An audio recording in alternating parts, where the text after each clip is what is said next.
सभी को मेरा नमस्कार साथियों। मैं छोटे लाल बलाई राजकीय महाविद्यालय करौली इतिहास विभाग से आज हम आपको अलाउद्दीन खिलजी के राज्यत्व सिद्धांत के बारे में बताएंगे।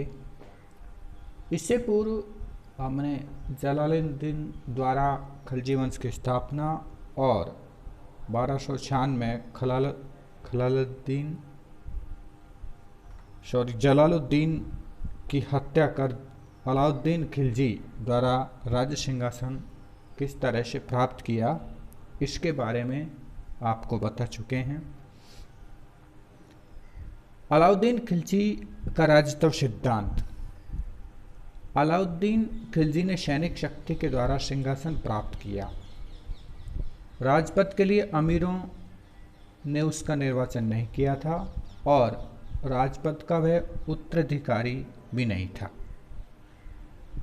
उसके राज्यारोहण में उलेमा वर्ग की भी कोई भूमिका नहीं थी, अतः उसकी शक्ति का आधार सेना थी।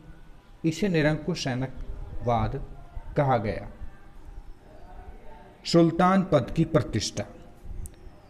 अलाउद्दीन ने बलबन की परंपरा को इस प्रकार स्थापित किया कि सरदारों को आतंक और नियंत्रण में रखा जा सके। इसने सुल्तान पद की प्रतिष्ठा को पुनः स्थापित किया। देवी सिद्धांत।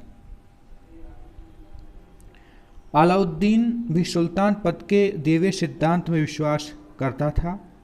उसका मानना था सुल्तान सामान्य मनुष्यों से पृथक, उच्च और देवी शक्ति से संपन्न होता है। अतः राजा की इच्छा ही कानून थी और सारी प्रजा उसको मानने के लिए बाध्य थी। अमीरों पर नियंत्रण।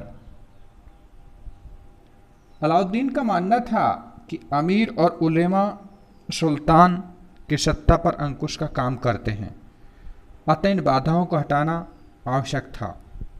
अलाउद्दीन ने जलाली सरदारों को पूर्ण रूप से नष्ट कर दिया। जिन सरदारों को उसने नियुक्त किया उनको नियंत्रण में रखने के लिए कठोर नियम और उन्हें कठोर दंड दिए। बर्नी लिखता है, अमीर वर्ग इतना भयभीत रहता था कि वो केवल इशारों से बात करते हैं। उलेमा वर्ग की उपेक्षा। सुल्तान की निरंकुशता पर दूसरी बाधा उलेमा वर्ग था। अलाउद्दीन ने उलेमा वर्ग को भी इतना दुर्बल कर दिया कि वो उसकी नीतियों का प्रभाव पर नहीं डाल सकते थे। उसने माफी की जमीनों पर लगान लगा दिया तथा इस वर्ग पर भी सब कर लगा दिए जो सामान्य लोगों पर लगते थे। सुल्तान ने काजी मुगुशुद्दीन से अपनी नीति को स्पष्ट करते हुए कहा था कि मैं नहीं जानता हूँ कि कानून की नज़रों में क्या उचित है और क्या अनुचित। मैं राज्य की भलाई अथवा अवसर विशेष के लिए जो उपयुक्त समझता हूँ उसी को करने का आदेश देता हूँ। अंतिम न्याय के दिन मेरा क्या होगा यह मैं नहीं जानता।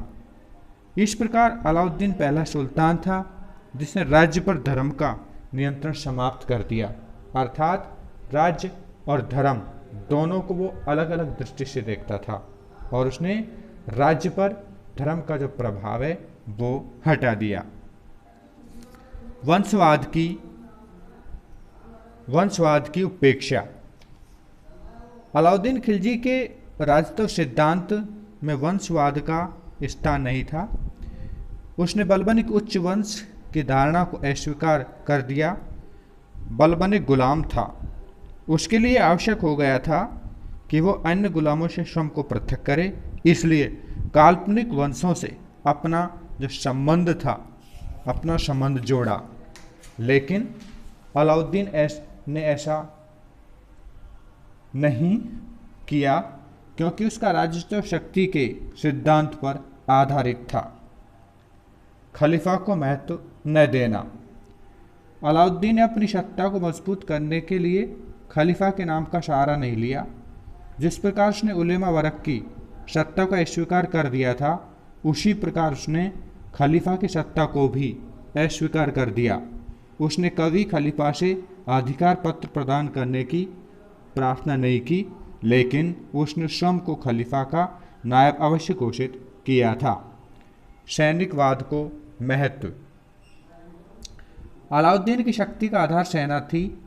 सेना के द्वारा ही उसने राज सत्ता पर अधिकार किया था। सेना की शक्ति के कारण वह खलीफा, शरीयत, उलेमा और अमीर सबकी उपेक्षा कर सका। उसने सेना की शक्ति के कारण ही राज्य की सर्वोच्च सत्ता स्थापित की थी। उसने स्थानीय सेना का निर्माण किया, अतः उसके राज्य को सैनिक तंत्र कहा गया। सैनिकवाद और निरंकुशता उसके राजत्व के दो मुख्य आधार थे।